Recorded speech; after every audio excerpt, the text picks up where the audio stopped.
এখানে 3টি প্রশ্ন থাকবে এবং শেষের দিকে আগের পরীক্ষার উত্তর বলে দেওয়া হবে।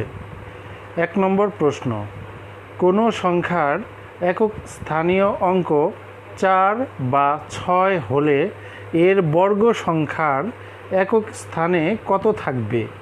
ক 3, খ 6, গ 7, ঘ 9।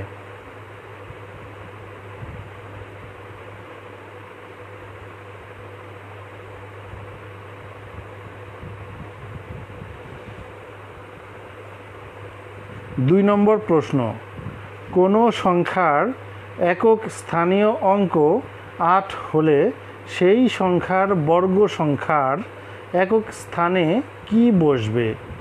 ক 4, খ 5, গ 6, ঘ 8।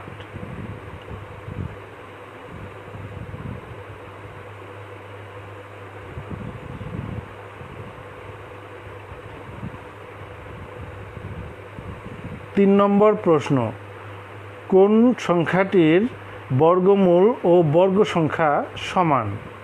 ক 1, খ 2, গ 4, ঘ 9।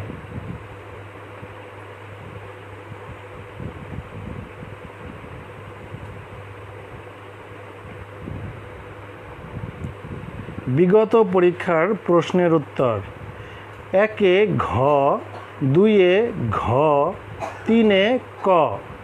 প্রয়োজন হলে আগের পরীক্ষার ভিডিও দেখতে পারো।